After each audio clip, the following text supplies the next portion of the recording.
part of Unit 2. More about salt. Salts के बारे में आपको कुछ चीजें बताई जाएगी कि साल्ट क्या होती हैं. More about salt.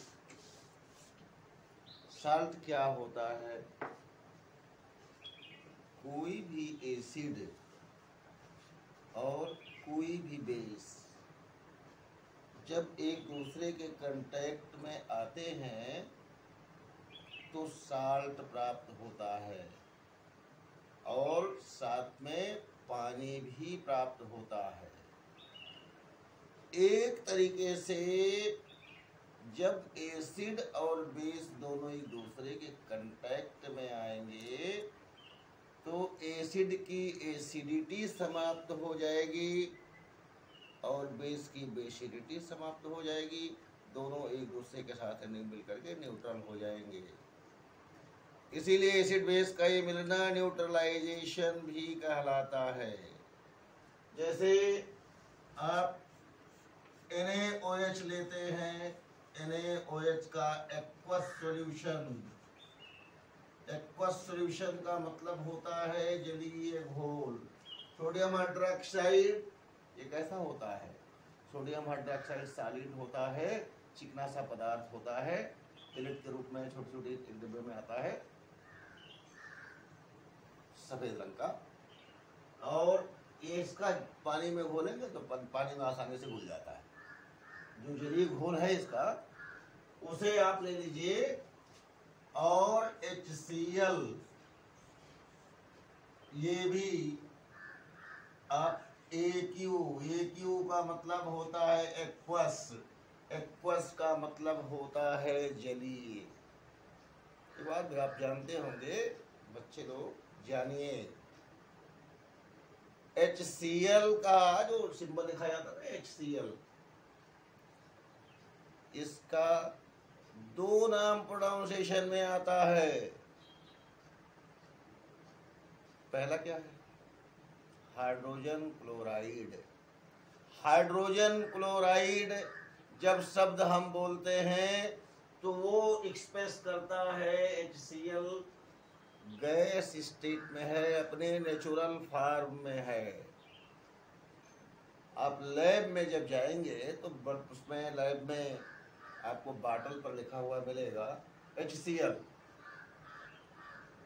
आप लिखते भी हैं HCl, लेकिन HCl जो आप यूज करते हैं रियली HCl जो आप यूज कर रहे हैं that is not a pure substance. वो क्या है? मिक्सचर है. किसका?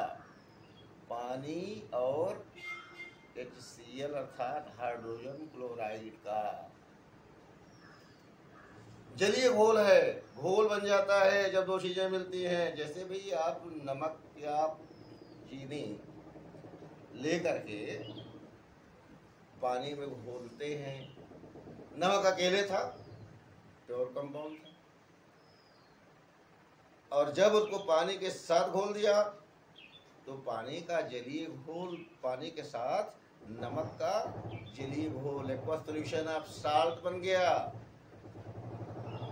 तो आप ये भली भांति जानते हैं कि जब दो चीजों को मिला देते हैं तो वो मिक्सचर कहलाता है. मिक्सचर दो प्रकार का होता है. एक होमोजीनस मिक्सचर होता है, एक हेटेरोजीनस मिक्सचर होता है. होमोजीनस मिक्सचर और हेटेरोजीनस मिक्सचर क्या होते हैं ये आपने पहले पढ़ रखा होगा सॉल्यूशन चैप्टर में कि सॉल्यूशन क्या होता है. Homogeneous mixture of 2 or more substances is called as solution. Homogeneous का सेंस ये होता है कि दोनों एक आपस में इस प्रकार से मिल जाते हैं कि उन्हें अलग अलग आप नहीं देख पाते. दूध का पानी में मिलना, पानी अलग नहीं दिखता है. नहीं तो क्या होता? ग्वाला पकड़ में आ जाता कि देखो भाई इतना पानी मिलाए हो. वो होमोजेनस के नेचर को कैश करता है. लेकिन अगर पानी में आप आटा मिला देते हैं, तो पानी में आटा मिलाकर आप कितना भी हिलाइए, लेकिन पानी में घुल मिला हुआ आटा अलग दिखाई देगा। उसे कहेंगे हेट्रोजीनस मिक्सचर। हेट्रोजीनस मिक्सचर के बारे में और होमोजीनस मिक्सचर के बारे में थोड़ा सा डिटेल में आप अगले क्लासेस में, अगले चैप्टरों में पढ़ेंगे। चलिए, आप HCl जो कि आप यहाँ यूज कर रहे हैं वो पानी में घोले हुए हैं, जिसे आप जलीय घोल कहते हैं हाइड्रोजन क्लोराइड का।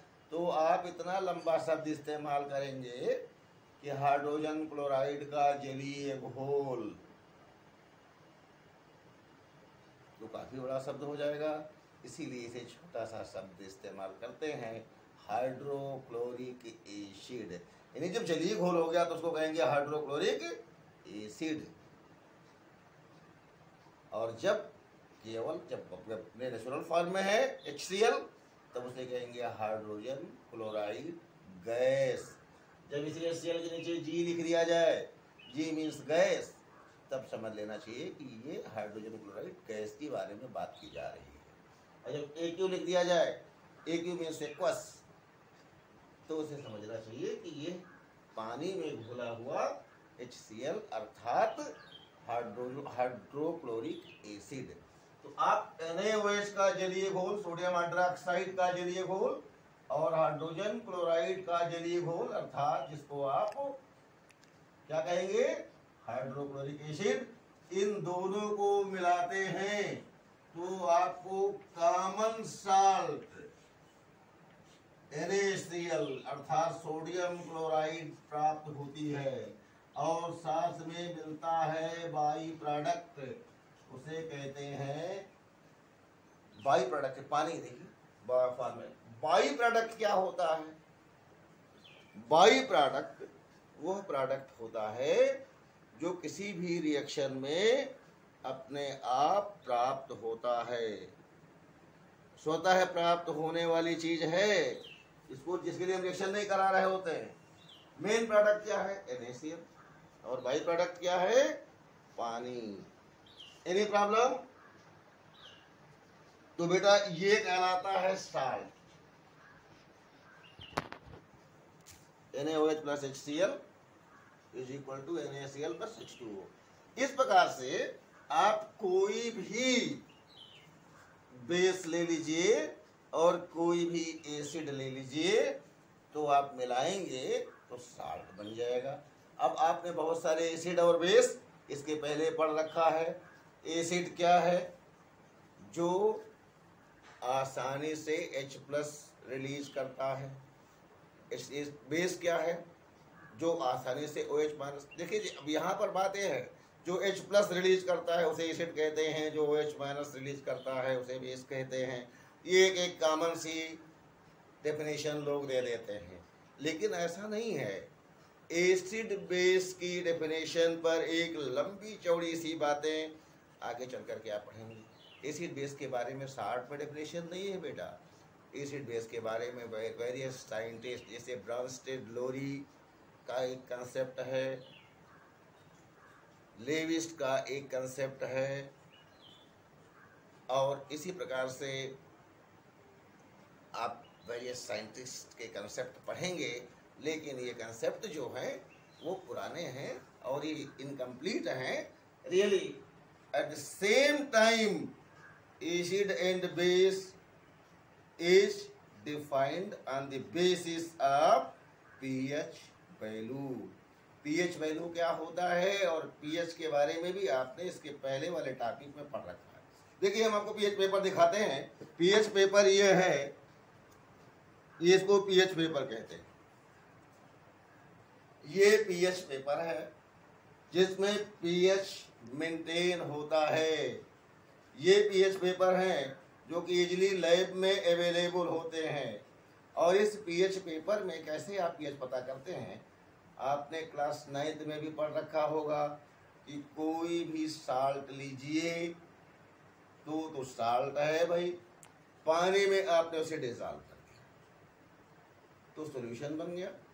ये सॉल्यूशन एसिडिक है या बेसिक है, इसका ज्ञान कैसे प्राप्त करते हैं? पीएच पेपर के द्वारा प्राप्त करते हैं। यही पीएच पेपर है। देखिए आपको पीएच लिखा हुआ दिखाई दे रहा है, पी और एच दोनों, देखिए पीएच लिखा हुआ दिखाई दे रहा है, दिख रहा है पीएच, ये पीएच लिखा हुआ है, इसे पीएच पेपर कहते हैं। ये पीएच पेपर जो है, जब आप किसी भी सॉल्यूशन में डालेंगे, पीएच पेपर कैसे डालेंगे? ये पूरा नहीं डाल देंगे, एक इसमें से देखिए ये पतली पतली पन्नियां होती हैं, ये पतली पन्नियां हैं, इसमें से कोई एक पन्नी इस तरह से फाड़ लेते हैं और फाड़ करके इसे जो सॉल्यूशन है उस सॉल्यूशन में डालेंगे। तो सॉल्यूशन में डालने के बाद इसका कलर इस पर दिए गए कलर से मैच करेंगे। ये मैच दिया गया है। जैसे अगर किसी भी सॉल्यूशन का pH 1 है तो आपको ये कलर दिखाई देगा, 2 है तो ये कलर दिखाई देगा, 3 है तो ये देखिए, ये 3 है तो ये कलर दिखाई देगा, 5 है तो ये कलर दिखाई देगा, 6 है तो ये दिखाई देगा, 7 है तो ये दिखाई देगा। अब आपने देखा होगा कि गैपिंग्स हैं, तो गैपिंग्स हैं, तो गैपिंग के लिए देखिए आपको देखना है कि भाई हमको तो ये देखना था कि 1 है कि 2 है, तो 2 के लिए देखिए 1 3 5 6 7, तो यहाँ पर देखिए ये 2 4 और 6 7, आपको दूसरे पेपर का इस्तेमाल करना होगा। अगर मान लीजिए कि 1 भी नहीं है 5 भी नहीं है तो 2 देखना है तो ये किस कलर का देखेंगे, यूज करेंगे। तो इस प्रकार से ये कलर जो आपके हैं 1 2 3 4, तो इस कलर के द्वारा हम मैच कर लेंगे कि हमारे सॉल्यूशन, जो हमने लिटमस पेपर को फाड़ करके यूँ और लिटमस पेपर को डाल पहले चेक कर लिया कि एसिड है बेस है, उसके बाद फिर जब हम उसका पीएच देखना चाहते हैं तो पीएच देखना चाहेंगे अगर, तो पीएच से एग्जैक्ट पता लग जाएगा कि एसिड है या बेस है। ये कैसे पता लगता है? आप लोगों को बताया गया इसके पहले पीएच के बारे में कि पीएच रेंज क्या होता है। पीएच को 0 से लेकर के 14 तक डिवाइड किया गया है। 0 से लेकर 14 कितने डिजिट हो गई? 15। 0 भी आपने इंक्लूड किया ना, तो 0 1 2 3, तो 0 से शुरू किया तो 15 डिजिट हो गई। जब किसी भी सॉल्यूशन का पीएच 7 एक्सप्रेस हो रहा हो, देखिए ये 7, अर्थात पीएच कैसे पता चलेगा? इस कलर का ये जो आपने लिटमस पेपर लिया है, ये कलर हो जाए जो दिखाई दे रहा है, ये कलर जहाँ 7 लिखा हुआ है, इस कलर का हो जाता है तो आप समझ लेते हैं इसका pH 7 है। और अगर 7 है दैट मीन्स ये न्यूट्रल है, नाइदर एसिड नॉर बेस। और अगर 7 से कम होता है pH तो आप समझते हैं कि ये एसिडिक है। जरा सा एक बार फिर से सुन लीजिए, अगर pH 7 बिलो 7 है, अगर pH 7 है तो कहेंगे न्यूट्रल है। Below 7 means 6 5 4 3 2 1 and 0। एक खास बात जानिए, जैसे जैसे pH डाउन होता जाएगा एसिडिक नेचर में वृद्धि हो रही है। बहुत ही प्यारा सा सवाल पूछा जाता है कि if any solution has pH 0 then what will be nature of the given solution? अगर किसी विलयन का pH वैल्यू 0 है तो उसकी नेचर कैसी होगी? हमारे बच्चे बहुत जल्दी कंफ्यूज हो जाते हैं कि pH 0 है इसका मतलब न्यूट्रल होगा। नहीं, pH 0 होने का मतलब होता है it is the strongest acid, no acid में be stronger than this one. इसका मतलब ये समझ लीजिए कि इसके अलावा अब इससे ज्यादा, बहुत ज्यादा, इसके मतलब जितने हाईएस्ट हो सकती है एसिडिटी उस पर पहुंच गया है। और जैसे जैसे 7 के ऊपर आप बढ़ते हैं, 7 के ऊपर 8 ऑनवर्ड टिल 14, ये भी ध्यान रखना चाहिए कि 8 onward till 14, 8, 9, 10, 11, 12, 13 and 14. If pH range is any one from given digits, जैसे कि ये देखिए दिए गए हैं 8 onward, ये कलर अगर होता है 8, 9, 10, 11, 12, उसके बाद 13 यहाँ पे दिया गया है दूसरे में और 14, तो इस कलर के अकॉर्डिंग पीएच आप पता कर लेते हैं कि कौन सा कलर आया है पीएच में, उसी आधार पर डिटरमाइन कर लेते हैं। और फिर अगर मोर देन 7 पीएच है तो ये डिसाइड कर लेते हैं कि लिया गया सॉल्यूशन बेसिक नेचर का है, और जितना अधिक पीएच होगा बेसिसिटी उतनी अधिक होगी। जहाँ तक हम समझते हैं कि इस पॉइंट को बहुत ही बारीकी से सभी बच्चे अपने दिमाग में रखेंगे, इसमें कोई कंफ्यूजन नहीं होना चाहिए, otherwise you can not understand exactly about acid and base. What is nature of acid? What आप given the salt. Salts are soluble in water. All the salts are not soluble in water. Few of them are soluble in hot water, and various solvents are used also according need. In more detail you will learn in further classes. Come on. About salt. Salt जो आपने जैसे बताया कि NaOH HCl से मिलकर के NaCl salt बना रहा है, इसी प्रकार से आपने क्या किया कि आपने NH4OH ले लिया, NH4OH को HCl के साथ रिएक्शन करा दिया, तो HCl के साथ रिएक्शन कराने पर देखिए ये OH है ना और ये H, ये मिलकर के बन जाता है H2O, 2 H हो गए और एक O बन गया H2O, और ये NH4 और ये Cl, ये बन गया NH4Cl।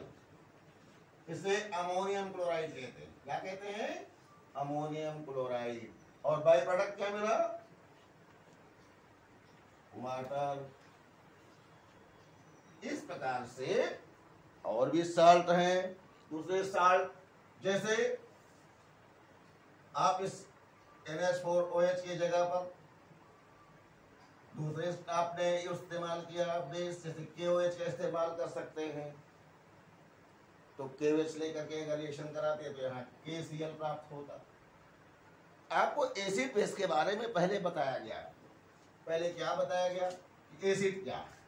तो वेरियस एसिड बताए होंगे, जैसे HCl, काजल ये घोल NaQ। एक और भी महत्वपूर्ण बात बता दें बच्चों को कि HCl अगर गैस लिया जाए और उसे लिटमस पेपर पर पास किया जाए तो जानते हैं क्या होगा? लिटमस पेपर पर HCl का जलीय घोल जब डालते हैं तो लिटमस पेपर क्या करता है? लिटमस पेपर कलरलेस जो है एसिडिक मीडियम में रेड हो जाता है और बेसिक मीडियम में ब्लू हो जाता है। एसिडिक मीडियम में रेड और बेसिक मीडियम में ब्लू हो जाता है लिटमस। ये आपको अपने मेमोरी में रिकॉर्ड कर लेना चाहिए। जब तक आप इन बेसिक कंसेप्ट को मेमोरी में नहीं रखेंगे तो आपका वर्क नहीं कंप्लीटली हो पाएगा। लेकिन अगर Cl गैस को हम लिटमस पर पास करते हैं तो कोई भी एक्शन नहीं होगा। NaHCl का जो गैसीय फॉर्म है, नेचुरल फॉर्म है, उसमें एसिडिक और बेसिक कैरेक्टर नहीं पता लगते, क्योंकि जब तक वो अपने आयन में डिसोसिएट नहीं होता तब तक उसका एक्शन प्राप्त नहीं होता। तो HCl गैस के रूप में अगर इस्तेमाल करते हैं तो वो एसिडिक नहीं होगा, एसिडिक नेचर एक्सप्रेस नहीं करेगा। जब उसको पानी में घोल लेते हैं तो जानते हैं एक रिएक्शन होती है। क्या रिएक्शन होती है? H2O plus HCl gives us H3O plus। इसे कहते हैं हार्डोनियम आयन। क्या कहते हैं? हार्डोनियम आयन। और ये हार्डोनियम आयन जब बनता है, और देखिए ये H प्लस के फॉर्म में हो गए, Cl माइनस, यही एसिडिक नेचर को एक्सप्रेस करने में हेल्प करता है। और जब तक ये नहीं बना था तब तक वो एसिडिक नेचर एक्सप्रेस नहीं कर रहा था। तो बेटा इस प्रकार से कोई भी एसिड जब हम लेते हैं और उसको पानी के अंदर डालते हैं तो ये आयन बनता है। जैसे आप H2SO4 ले लीजिए, पानी के साथ जब H2SO4, देखिए H2 ये कैसे बनता है, H2O के साथ SO3 गैस डिसॉल्व करते हैं, ये बन जाता है H2SO4। और यही H2SO4 आगे चलकर क्या होता है, ये टूट जाता है H प्लस और प्लस HSO4 माइनस में। ये H प्लस आयन जिसे हम हाइड्रोजन आयन बोलते हैं, ये पानी के साथ जब मिलता है तो फिर जानते हैं यही H प्लस मिलकर के H2O के साथ और प्रोड्यूस करता है H3O प्लस। इसे हम हाइड्रोनियम आयन कहते हैं। तो इस प्रकार से हाइड्रोनियम आयन का फॉर्मेशन के बाद ही कोई भी एसिड जो है वो अपने एसिडिक नेचर को एक्सप्रेस करता है। ये आपने पहले एसिड में पढ़ रखा होगा, एसिड और बेस पहले पढ़ाया गया है इसी चैप्टर में। चलिए अब हम अगली बात करते हैं। देखिए बेटा,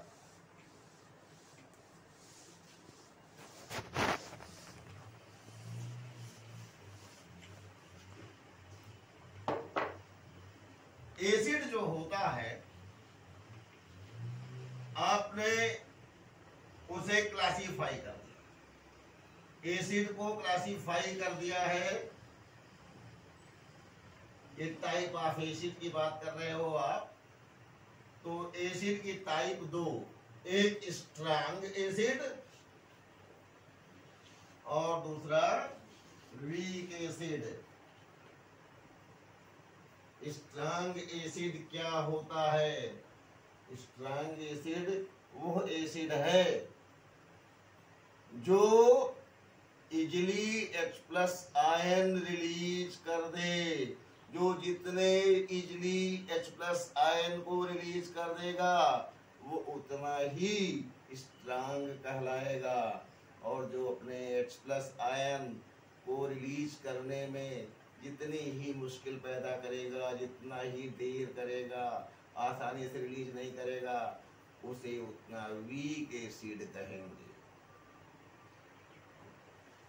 स्ट्रांग एसिड के कुछ एग्जाम्पल, HCl जो आपने बताया, HCl के अलावा HNO3 और H2SO4। अब इसके बाद इटसेट्रा। ये इटसेट्रा क्या होता है अभी बताया बच्चों ये बात नहीं जानते, तो यानी इटसेट्रा आपको हर जगह किताब में पढ़ेंगे होती है ना। इटसेट्रा ETC 60 में लिखा जाता है इत्यादि, मतलब इसी पर नहीं रुक रही है बात, और भी आगे हैं।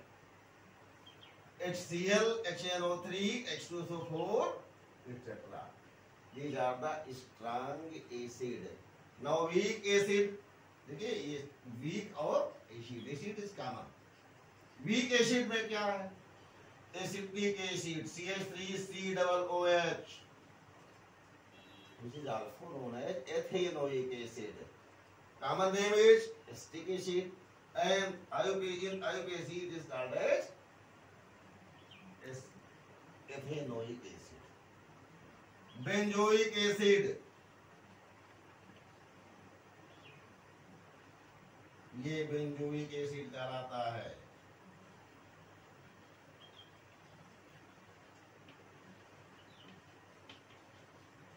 And etc. These are the weak acids. Now about base. Base is also classified into two categories: strong and weak.